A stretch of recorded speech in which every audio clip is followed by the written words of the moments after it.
வணக்கம் சார். வணக்கம்மா. துலாம் ராசிக்கு ஆடி மாத பலன்கள் எப்படி இருக்கும் அப்படின்னு சொல்லுங்கள்.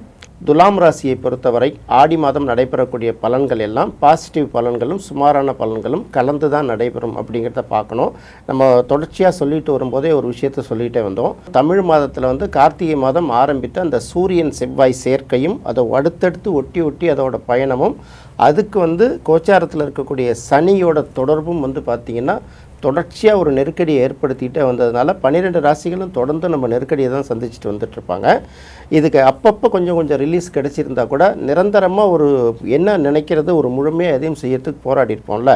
அப்படி பார்க்கும்போது இந்த சூரியன் செவ்வாயோட சேர்க்கை, அது என்ன சொல்லப்போனால் சூரியன் செவ்வாய் மீதான சனியின் பிடி முற்றிலுமாக தகரக்கூடியது பார்த்திங்கன்னா ஜூலை மாதம் எண்டில் தான் முடியுது. அதனால் எல்லா ராசிக்கும் சொல்கிற மாதிரி ஆடி மாதத்தில் முதல் 2 வாரங்கள் வரைக்கும் எல்லாருமே கொஞ்சம் கஷ்டத்தை தாக்கு பிடிச்சி பொறுத்துக்கிட்டு தான் இருக்கணும். துலாம் ராசிக்கும் அதுக்கு விதிவிலக்கு இல்லைங்கிறத ஃபஸ்ட்டு பார்க்கணும்.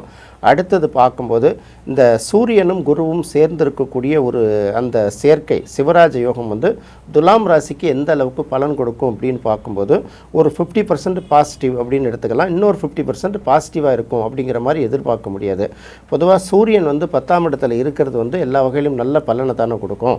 சூரியன் 10ஆம் இடத்துல இருந்தால் நம்ம திக்பலங்கிறோம். அந்த திக்பலம் என்னென்னத்தை கொடுக்கும் அப்படின்னு கேட்டிங்கன்னா எடுக்கிற காரியம் எல்லாத்துலேயும் வெற்றி பெறக்கூடிய ஒரு வாய்ப்பை உருவாக்கி கொடுக்கும். எவ்வளவு நெருக்கடி இருந்தாலும் எதுவாக இருந்தாலும் நம்மளால் தைரியமாக சமாளிக்க முடியும், எதுவாக இருந்தாலும் சமாளிக்கலாம்னு சொல்லிட்டு களத்தில் இறங்குறாங்கல்ல, அந்த தைரியத்தை கொடுக்கும்.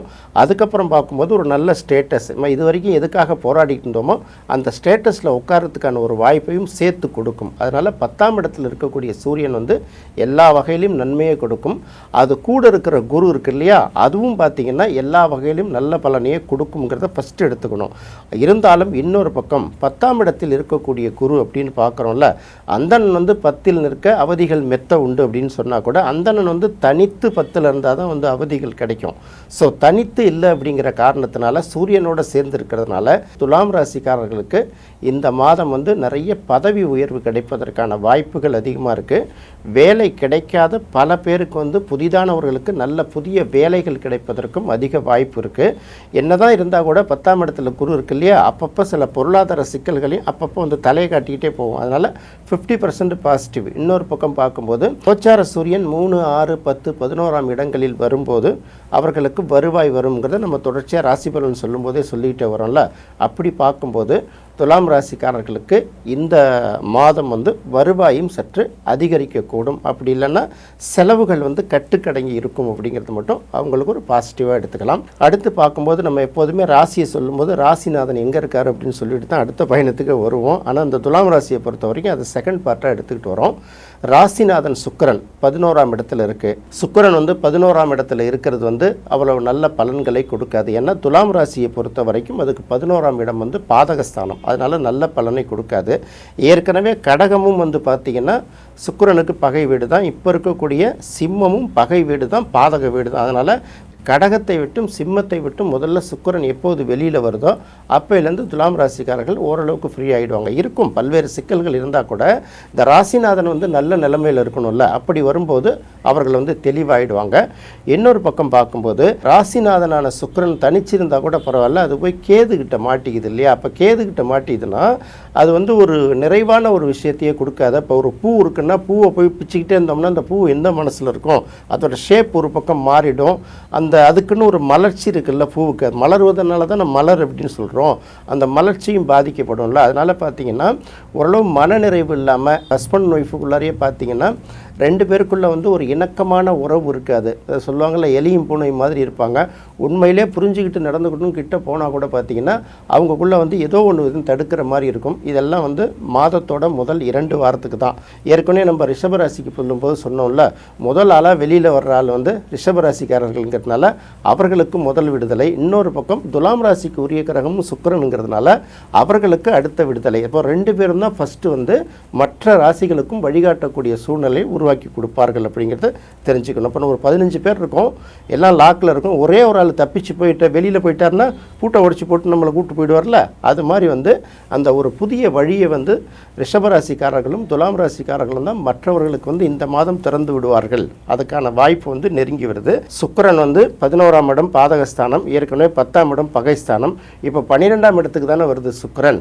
அதுவும் வந்து கண்ணியில் வந்து நீச்சமாயிடுது, அது எப்படி ஒரு நல்ல பலனை கொடுக்கும் அப்படின்னு ஒரு கேள்வி வரும்ல. சுக்கிரனை பொறுத்தவரை 12ஆம் வீடு மட்டுமில்லை, 6ஆம் இடம், 8ஆம் இடம், 12ஆம் இடம் போன்ற இடங்களில் இருந்தால் நிச்சயமாக ஆட்சி உச்சம் பெற்ற சுக்கிரனை விட அளவுக்கு அதிகமான பலனை கொடுப்பார். அப்படிங்கிறதுனால துலாம் ராசிக்காரர்களை பொறுத்தவரை முதல் 2 வாரம் கொஞ்சம் நெருக்கடியாக இருந்தாலும் அடுத்தடுத்த வாரம் வந்து பார்த்திங்கன்னா அவர்களுக்கு வந்து நல்ல பலன் வர ஆரம்பிச்சிடும். ஒரு பக்கம் சூரியன் 10ஆம் இடத்துல இருக்குது, அதனால் தைரியமாக எதையும் முயற்சி பண்ணிவிடுவாங்க. இன்னொரு பக்கம் 12ல் மறைந்த சுக்கிரன் வந்து நிறைந்த பலன்களை கொடுக்கும், பண வருவாயை அதிகமாக ஏற்படுத்தி கொடுக்கும். என்ன ஒன்று, 100 ரூபாய் எதிர்பார்க்குற இடத்துல ஒரு 50-60 ரூபா கிடைக்கும். ஏற்கனவே அது கூட கிடைக்கல, 10 ரூபா 20 ரூபா கூட கிடைக்கல. அதனால் ஆடி மாதத்தை பொறுத்தவரை துலாம் ராசிக்கு மேக்சிமம் நல்ல பலன்களோடு தான் தொடங்கும் அப்படிங்கிறது ஃபஸ்ட்டு. அடுத்தது பார்க்கும்போது ராசிக்கு 5ஆம் இடத்தில் ராகு இருக்குது. ராசிக்கு 5ஆம் இடத்துல ராகு இருக்கிறதுனால பிள்ளைகள் வழியில் பெரிய அளவுக்கு மனநிறைவு இல்லாமல் இருப்பாங்க துலாம் ராசிக்காரர்கள். அப்படி இல்லைன்னா துலாம் ராசிக்காரர்களோட பெற்றோர்கள் இருக்காங்கல்ல, அவர்கள் வந்து இவர்களை நினச்சி ஏதாவது ஒரு விஷயத்தில் வருத்தப்பட்டு இருப்பாங்க. என்னென்னலாம் அளவுக்கு அதிகமாக எதிர்பார்க்குறாங்களோ அந்த எதிர்பார்ப்புகளை வந்து பிள்ளைகளால் பூர்த்தி செய்ய முடியாது.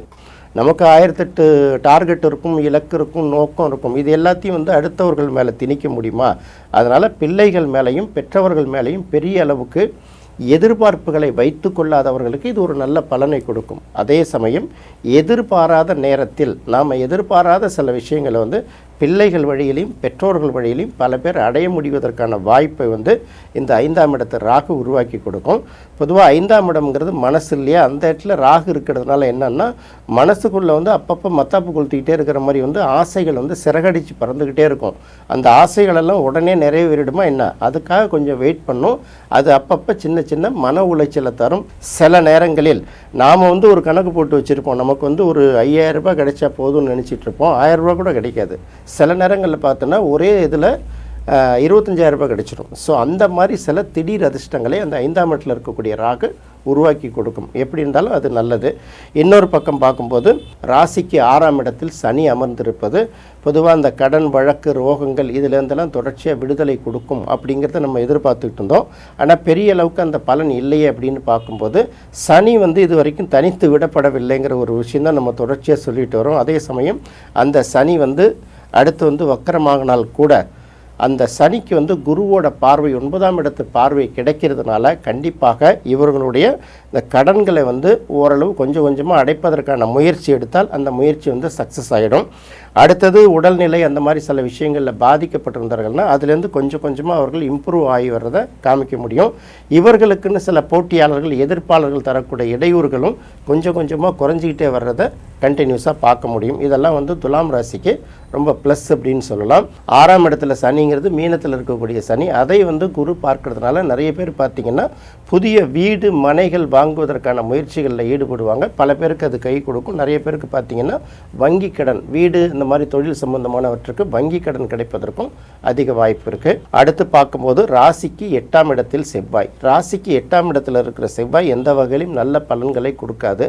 இருந்தாலும் தன்னோட சொந்த வீட்டை விருச்சிக ராசியை வந்து 7ஆம் பார்வையாக பார்த்தாலும் கூட பெரிய அளவுக்கு நல்ல பலனை கொடுக்கும் அப்படிங்கிறத எதிர்பார்க்க முடியாது. ஏன்னா பொதுவாக 8ஆம் இடத்துல செவ்வாய் இருக்கிறதே நல்ல விஷயம் இல்லை. அந்த செவ்வாய்க்கு சனி பார்வையும் கிடைக்கிறதுனால செவ்வாய் வந்து எப்போ மிதுனத்துக்கு வருதோ, அதுவும் பார்த்திங்கன்னா ஆகஸ்ட் 1ஆம் தேதிக்கு மேலே தான் வந்து மிதுனத்துக்கு வருது.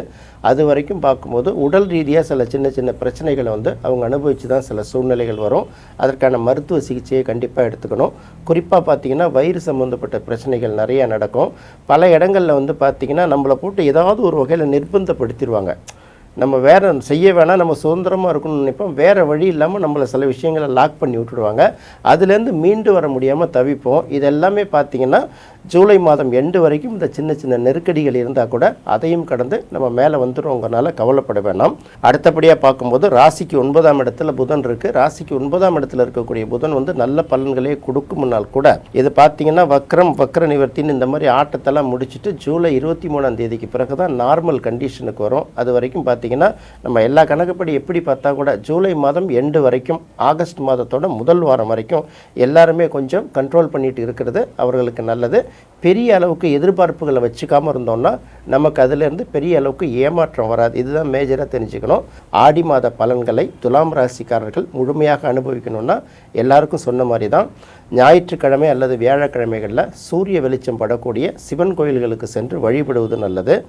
மாதத்தோட முதல் 2 வாரம், அதாவது ஜூலை மாத இறுதி வரையில் செவ்வாய்க்கிழமை அல்லது சனிக்கிழமைகளில் நரசிம்மரை வழிபடுவதும் அவர்களுக்கு ஒரு சிறப்பான பலனை தரும். ஏற்கனவே சொன்ன மாதிரி வீடுகளில் ஏதாவது துணிமணிகள் வைத்திருந்தால், உபயோகப்படுத்தாத ஆடைகள் இருந்ததுன்னா அதை திரும்ப உபயோகப்படுத்திங்க. தைக்காத துணிமணிகள் ஏதாவது தைக்க கொடுத்துருந்தீங்கன்னா அதை வாங்கிட்டு வந்துடுங்க. இவற்றையெல்லாம் நம்ம தொடர்ச்சியாக செய்துக்கிட்டு இருந்தோம்னா வரக்கூடிய நெருக்கடிகள்லாம் கிட்டத்தட்ட பாதியாக குறையும். அதுக்கு மேலே பார்க்கும்போது மாதத்தோட பிற்பகுதி எல்லா வகையிலும் துலாம் ராசிக்கு நல்ல பலன்களே கிடைக்கும். துலாம் ராசிக்கு ஆடி மாத பலன்கள் எப்படி இருக்கும், அதற்கான பரிகாரங்கள் என்ன அப்படின்னு தெளிவாக சொல்லியிருக்கீங்க சார். ரொம்ப நன்றி சார். நன்றிம்மா.